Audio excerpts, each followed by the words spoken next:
when we talk about access these days with COVID-19, the COVID-19 outbreak, I think most people think of remote care and telehealth as being now central to issues of access. So maybe you could talk to the viewers and the listeners about what's happened at Jefferson in the context of COVID-19 and in terms of the shift to telehealth and remote care. Did you go from, were you like most systems where it was sort of in the single digits and then it just went crazy because of COVID?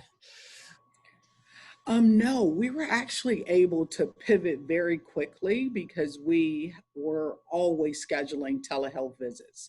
So telehealth has been a part of patients' choice. So patients had choices of in-person telehealth, things of that nature, and our schedulers also had the ability to give those patients those choices through scheduling. Now, to be very honest, not to the scale in which we moved to based on COVID, but it has always been a part of our normal scheduling where a patient had a choice of a telehealth visit versus an in-person visit. And what sort of obstacles or challenges did you run into as the scale of the telehealth visits increased in, I presume, in March and April in particular? The good thing about us is we had the physicians internally had already been trained, and so they were already seeing patients from a telehealth. So that pivot was pretty easy. The scale in which we had to move, we had another arm of our organization, which was Jeff Connect. That is a whole different arm of telehealth visits that were outside of our employed physicians. So we ended up just flipping that model into the same model that we would use with our physicians. So we scaled that up by asking our retired providers to begin to come back and work with us because there were telehealth visits.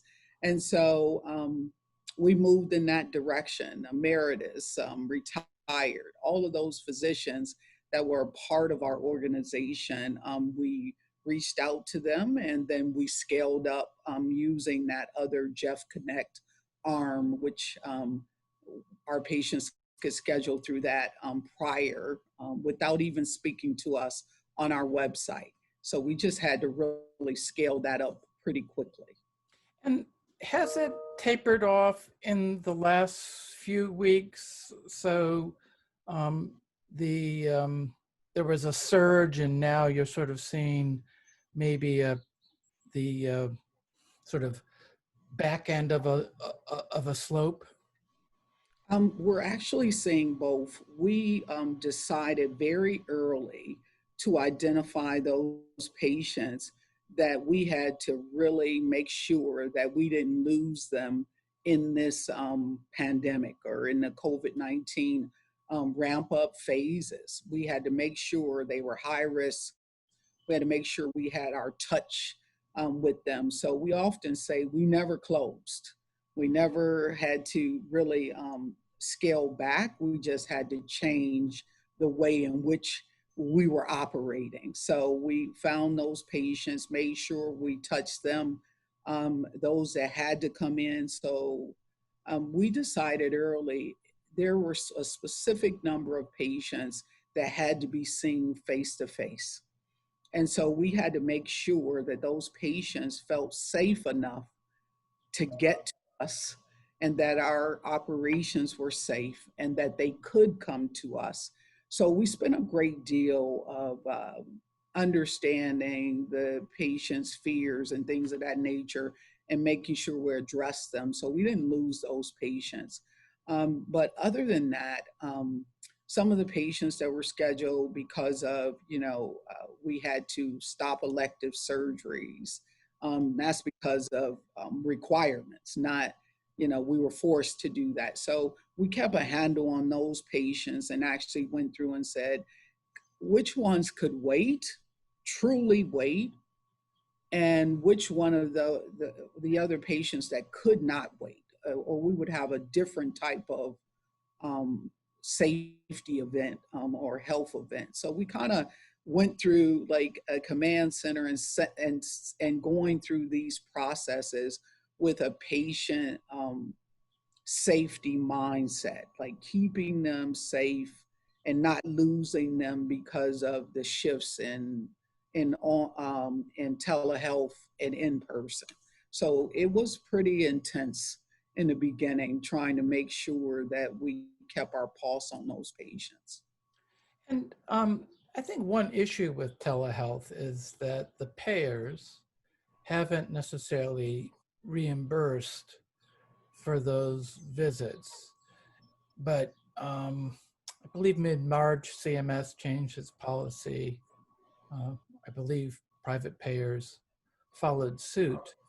So how critical was that to you sort of going all in on telehealth during COVID, during the peak of the epidemic, what we hope is the peak of the epidemic? To be very honest, we had to come together as executives and say either we're all in or not.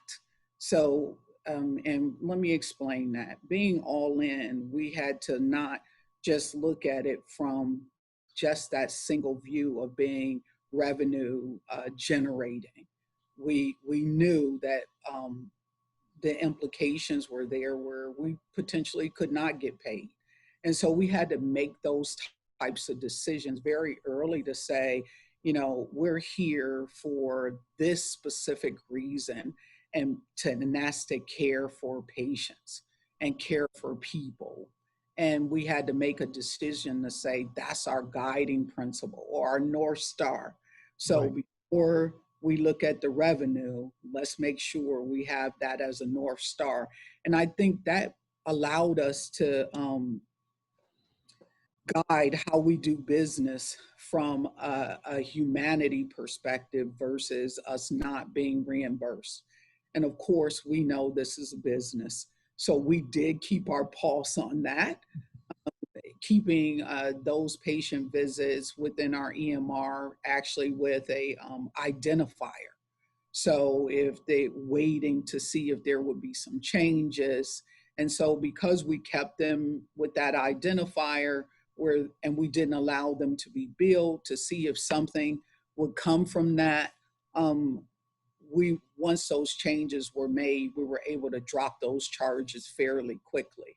But we decided that we had to operate with that North Star mentality of caring for people and dealing Right. with something that most people have never even dealt with in a lifetime.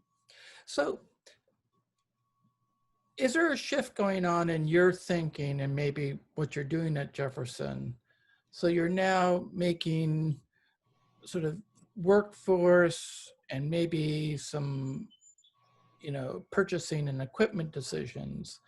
So what was in the heat of the moment a response to an infectious disease and wanting to keep people out of healthcare facilities, where Jefferson will now sort of a big part of your access effort will be telehealth. And are you reconfiguring schedules and equipment and whatnot to accommodate, this is a cliche these days, but to accommodate a new normal of telehealth delivery? I think what we've done, because we've always done telehealth, we had to literally put together like phases. So phases of what will be, as you call it, or as it's been said, the new normal.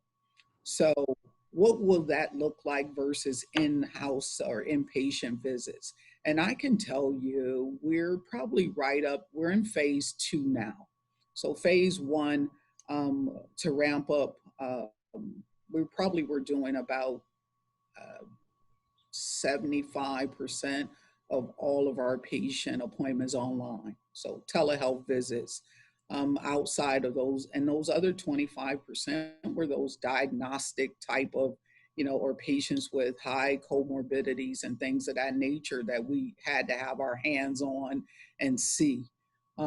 So we didn't really have to systematically. What we did is we had to change. In our EMR, you have the ability to take a regular appointment as a scheduler. So you could call us, Peter, and say, hey, I am going to be 10 minutes late for my in-person visit. And based on what you're coming for, we could say, well, you can be 10 minutes late, or would you like to switch that to a telehealth visit? And having the ability to be that nimble to flip. But that was not hard. I mean, that was not easy. Yeah. We Right. like 7 days a week had to go through these processes of looking at this to be able to change our scheduling, make it where the scheduler could do it versus someone looking at a schedule every day and saying, hey, yes, let's change this, let's change that. We'll give one at 11. We really press the issue of saying this needs to be seamless at the scheduler level, seamless for our patients if they choose to schedule themselves through my chart. It has to be the easiest way for our patients to connect with us. If not, then